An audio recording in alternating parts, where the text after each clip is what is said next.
I think we need to have a conversation because I think I was wrong about the idol. Well, kinda. Hey guys, what's up? It's Imurgency and welcome back to my channel. Today we are here talking about the idol once again because if you have not been in the loop, I made a video last month talking about the controversy and drama that was the launch of the idol and got into a review of the first episode. And the consensus from that video was that the idol sucked. Quite bad, actually. But I did promise to make a follow-up video reviewing the entire season once all of the episodes had come out.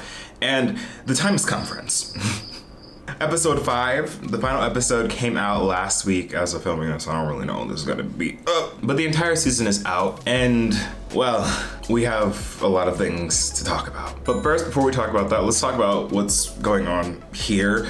For those of you that don't really care about life updates and stuff like that, you can check out the timestamp right here and skip along to when we actually get to the review. But for those of you that do care, I just moved to LA.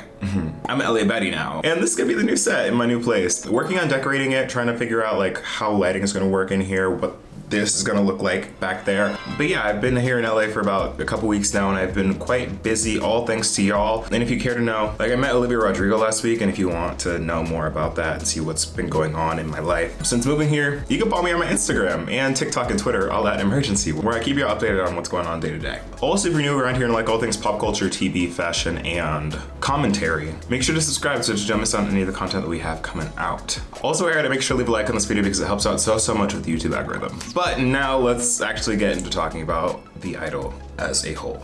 So this is basically gonna pick up where I left off with my last video, so if you have not seen that already, you should go check that out. But episodes 2 through 5 of the idol really were from really bad to worse to a little bit better to trash again. And when I said I was wrong about the idol, I don't mean that this show actually ended up being good, because by no means that is not what I meant.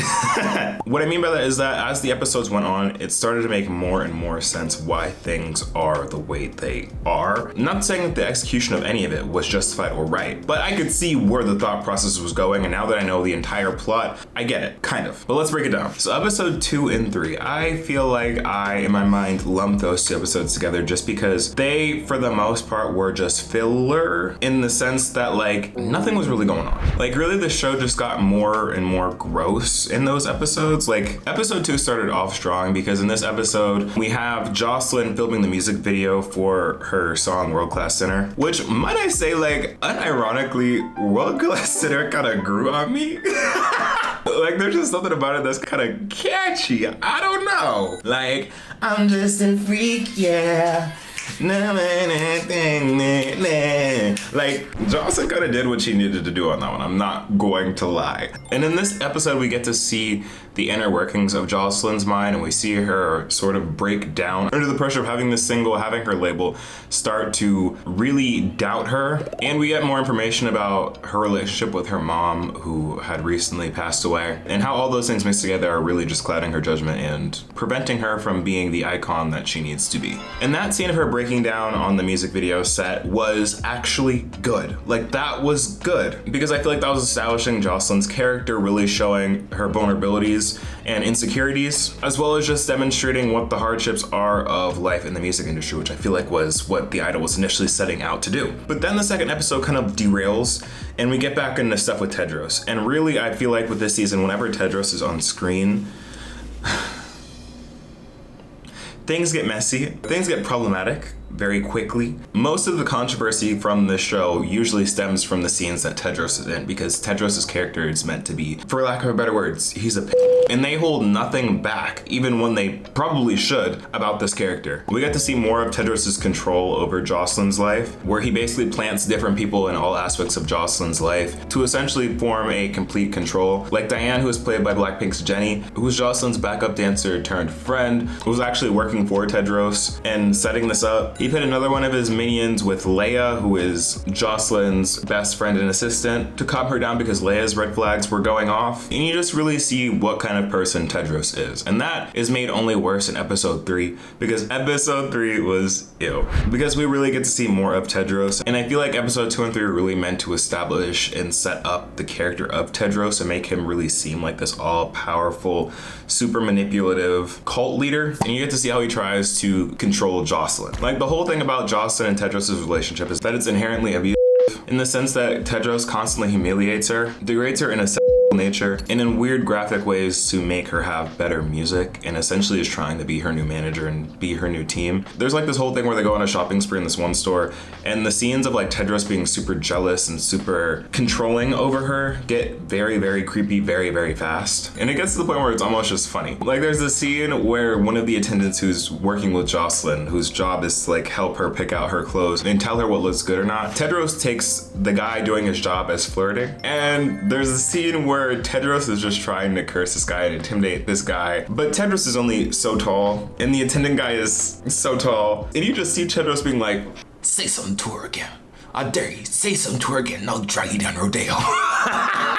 like it's real embarrassing. Like you're trying to be a macho man, but it just didn't give. How tall is Weeknd actually? Weeknd's 5'8". I actually did not know that. I thought he was a little taller. The Weeknd was giving me 6 foot energy with his music, but in comparison to the guy working at the store, it just really was not. It was not giving, and it was really funny. And Jocelyn even gags Tedros at one point, being like, you know what I think? I think you're gay. You know what it was giving? It was giving Maddie and Nate from Euphoria. Maybe Sam did that on purpose. Maybe Sam was trying to create some links here because you know that scene where like Maddie is confronting Nate? Wait, autocorrect. Did I say Maddie? I meant Jules. When Jules says, you know what I think? I think you're a bleeping F-word slur. Because it's the way that Jocelyn gags Tedros and it's like, I think you're gay. And Tedros goes, I ain't no gay. Taste. You know what I think it is? I think you're gay. No, because she gagged him.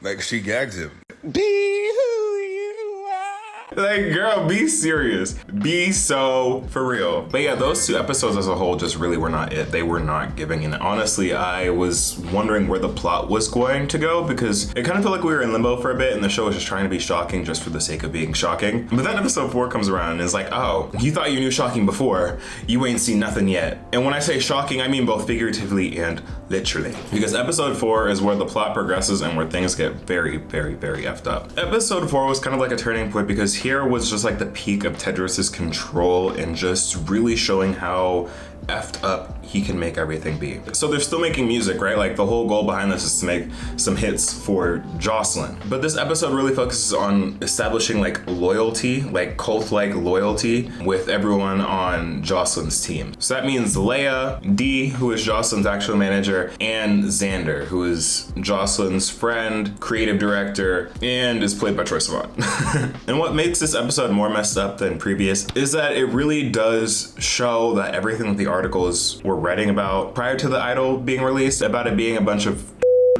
them glorifying like all of that came true with this episode. And based on what people have been saying and what was supposed to be in the script, they cut out a lot of stuff that was a lot worse and could have been a lot worse, allegedly. But a lot of the really messed up stuff focuses on Xander because Tedros, oh, I forgot to talk about this. Because if you thought that the prior episodes were bad, where Tedros is actually Jocelyn with a hairbrush to mimic the abuse that Jocelyn's mom used to inflict on Jocelyn so that she can sing, and that also publicly doing super happy adult fun things to her in front of her entire team to get her to sing also wasn't bad enough. This episode just results in and it's really actually sad and actually very, very hard to watch. Like if the other stuff wasn't hard to watch already, this episode was very, very much hard to watch because he essentially kidnaps Xander and him. He puts on a shock collar on his neck and asks him a bunch of pointed questions and shocks him whenever he gives an answer that Tedros does not like, basically to get him to conform to whatever Tedros says. And this scene is really heavy because up until now Xander has kind of just been in the background or been a character that you kind of root for because he seems to have a little bit of sense to him. But seeing him in that state and then also seeing Jocelyn chime in, when Xander is forced to admit all of these super heinous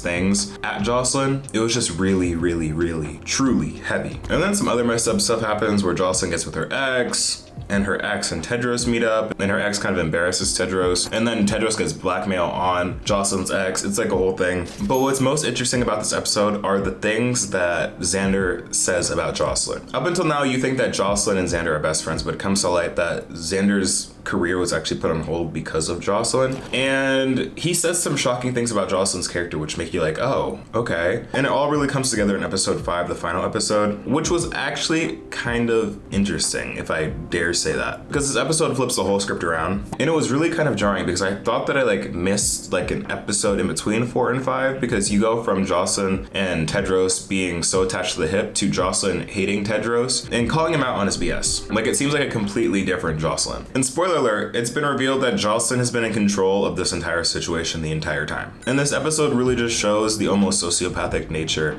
of being an idol on this show and exactly what it would take to be her and get out of her position and be in her position. Like, it's revealed that she literally put herself through all of that just so that she can get inspiration for an album and for her next music era. Like, all the things that she went through with Tedros, all the things that she saw go down was all just so that she could have some stuff to really feel and talk about in her next album, which on one hand is kind of but on another hand is just like, what? All really foreshadowed in literally the opening scene of the show and showing how well she's able to turn on and off an emotion, or at least the perception of an emotion. It's actually really messed up, and it really makes a lot of sense as to what Xander was kind of saying. Because when you think about it, what Jocelyn did was kind of messed up. She put the lives of everyone around her, including people that were supposed to be close to her, at stake just because she needed inspiration for her new album. Like, she made up the stuff about her mom's abuse, but I have to say the scene that she has with Tedros where he realizes all this was so like, the little smile that she did when Tedros is like, wait, this is a brand new brush. And she just smiles. I ate that up. I'm sorry.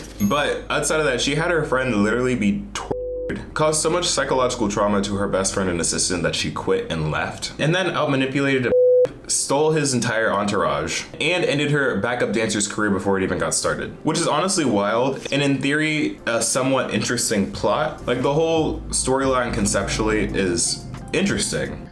Okay, I just want to add one thing, because I've been thinking more about this, and I actually like the ending less and less now that I think about it, because at first I was like, okay, cool, Jocelyn was the antagonist, that's kind of cunt, like, I love seeing that, but thinking about it now conceptually as a whole, the message that this is saying in terms of just victims in general, because Jocelyn is meant to be the victim, or she's portrayed to be the victim for 4 out of 5 of the episodes, only to have that turn around and be like, oh, the victim was the villain all along. Like, you know, yeah, there's like a pimp that's like doing these awful things, but you know, he's under the control of Jocelyn now, so you know, everything that he did is kind of annulled because Jocelyn was the mastermind, she was the big bad.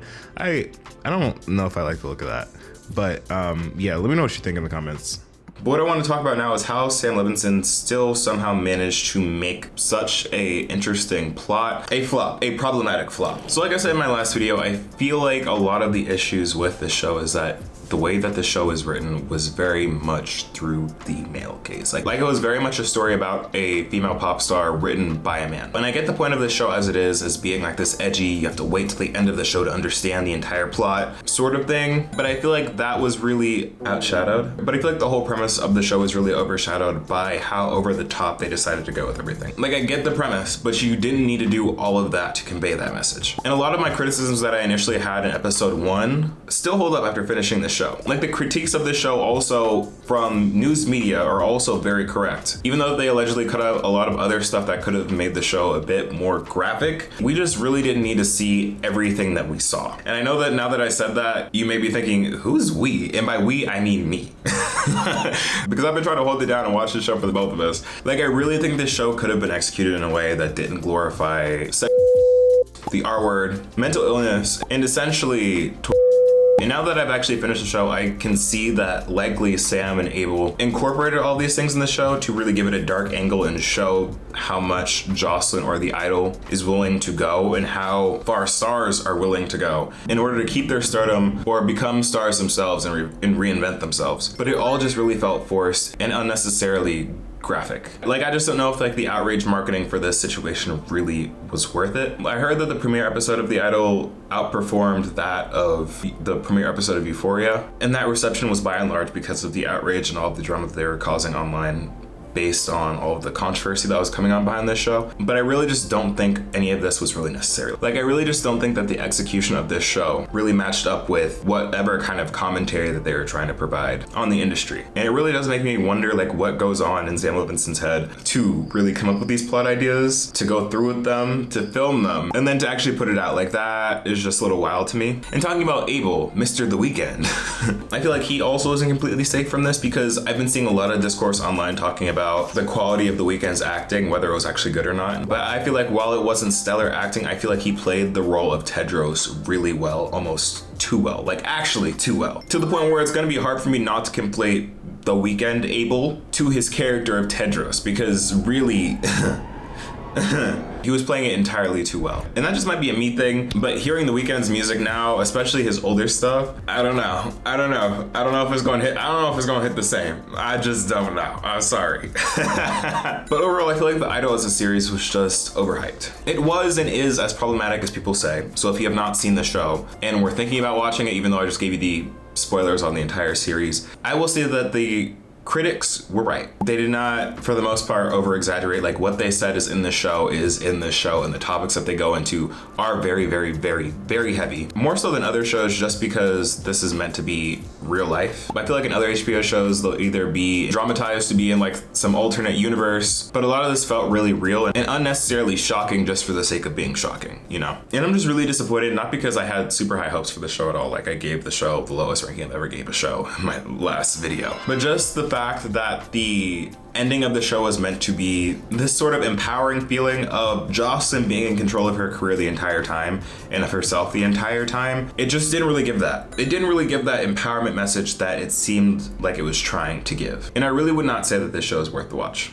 I'll say that. If you have not seen the show, I would recommend watching creators' commentary on the show more so than the actual show itself, because Lord knows that we don't need more. The only standout positives of this show, in my opinion, are the fashion, because the fashion throughout the series really ate down everyone's outfits whenever they're wearing clothes. Were simply iconic and amazing, and just like the banter between Jocelyn's team was really entertaining. However, you just can't look past the unnecessary content that's also in this show. So in my initial review of episode 1, I gave the series a tentative 3 to 4 out of 10. I'll say that after finishing the series, I would bump it up to a 4.5 out of 10. Still one of the lowest rankings I've given for a show, but I feel like things were expanded upon from episode 1, and of course, got better, got worse, got much, much worse, and then kind of tried to redeem itself in the final episode. So yeah, I'd give it a 4.5. But now I want to hear from you. I want to hear your thoughts. If you've seen the entire season of The Idol, what did you think about it? Did you enjoy it? Because I saw in a lot of comments in my last video that a lot of you were excited for it and were enjoying the show. Is that still the case now that you've seen everything? If you have not seen the show and have just been keeping up from like different reviews and commentary videos from other creators, let me know your thoughts. I want to hear all of your opinions down in the comment section below. Thanks so much for watching. Again, if you're new to the channel, then subscribe. Follow me on my socials at Imurgency. But other than that, y'all, I'm going to catch you in the next video. Peace.